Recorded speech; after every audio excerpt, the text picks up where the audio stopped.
Alright, in the previous video we have explained how to insert a new node into a linked list.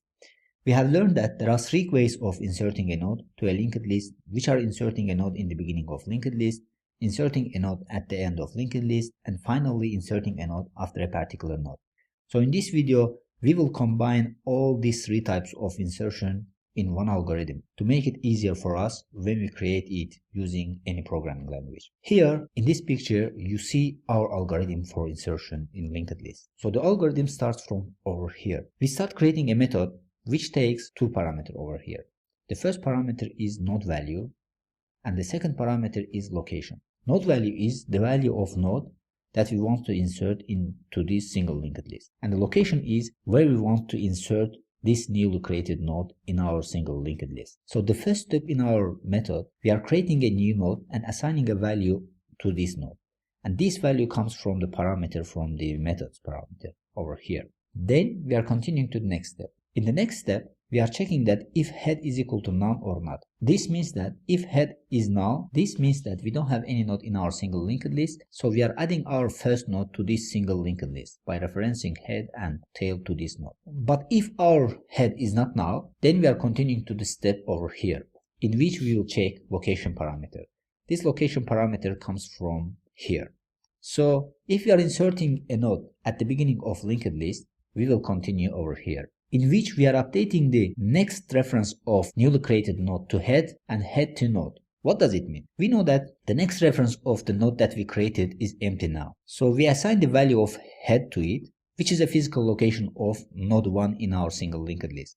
By doing this, we create a link between a new node that we created and the first node, because we know that the value in the head is reference to the first node. So then we have to create a reference between a head and newly created node. So assigning the location of newly created node to head, we are creating a link between head and newly created node. And the previously created link between head and node 1 gets deleted. By doing this, we successfully insert newly created node at the beginning of single linked list. Let's see how this is working in a real example.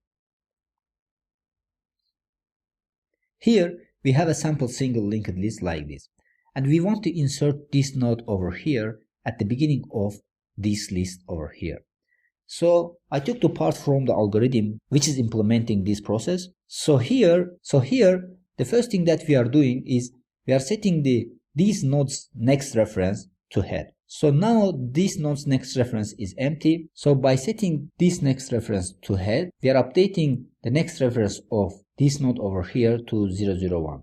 And this is creating a link between this node over here and the first node over here, because 001 is the physical location of first node over here. Then we are setting head to this node, which means that we are taking the physical location of this node over here and updating to head. And this is creating a link between this newly created node over here and head. And by creating this link over here, we are deleting the link between head and first node over here. Now the first node becomes this newly created node over here. So this part of algorithm is responsible for adding a new node at the beginning of single linked list. Now let's continue to the next step in our algorithm. Here the next step is, once again we are checking the location parameter. Here we check that if the location parameter is not equal to first, then we continue to the next step. Here we are checking if the location parameter is equal to last, then this part of algorithm will be processed. Here we are inserting a node at the end of linked list. We know that we have created a node over here and assigned the value to it, and the reference of this node is null. To insert newly created node at the end of linked list, we need to set its next reference to null, because we know that in single linked list the last node's next reference is null. So the first step that we are doing over here, we are setting the next reference of this newly created node to null.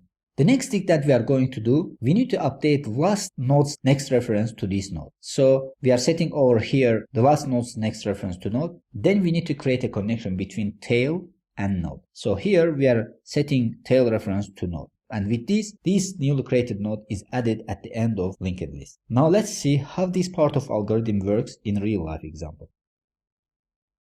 Here one more time we have single linked list like this. We have a newly created node here. So we want to add this newly created node at the end of this single linked list over here. So as we said, the first thing that we are going to do, we will set the next reference of this node over here to null. Then the next step is we need to set last node's next reference to this node. So we need to update last node's next reference to this node's physical location. And this will create a link between last node and this newly created node. Then we need to create a reference between tail and this newly created node. So we need to update tail with this newly created node. So this will create a link between tail and newly created node. And by creating a link between this node and tail, we are deleting the link between tail and the last node that we had before. And this is how it works, this part of algorithm in the real life example. Now let's continue to the next step in our algorithm. The next step is if the location is not equal to last, then we continue over here, which means that we need to add a newly created node in the middle of single linked list. So here we need to find in which location we are going to insert a newly created node. To find it, we need to loop through all elements of single linked list. Then after finding the current node, we will set the current node reference to this newly created node and this newly created node's reference to the next node in the linked list. So let's see how this is working in real life example. So here again we have sample single linked list like this. So we want to insert this newly created node after this node over here. So the first step in our algorithm, we need to find a location. So we will start loop from the first node until we find the location that we want to insert. So in this case, as we said, we want to insert a new node after this node over here. So our current node is 4. So the next step in our algorithm, we need to send current node's next node to this node. So we will update current node's reference over here to 444, which is physical location of newly created node over here. So by updating this physical location to here, we are creating a connection between this node and this node over here. So we are creating a connection between node 6 and node 4 over here. Then the next step in our algorithm is we need to set the next reference of this node over here to the next node. So our next node is 5 over here and the physical location of this node is 33. So we need to update this 333 to this node's reference. So by updating it, we are creating a connection between these two nodes. And when we create a connection between these two nodes, previously created connection over here is automatically get deleted. So by this, we are inserting an element in the middle of single linked list. Okay, now we have an idea of how the insertion algorithm works in 3 different situations. Now in the next lecture, let's use this algorithm to create a method for inserting a node to the given linked list and see what is the time and space complexity for this insertion in single linked list. See you over there.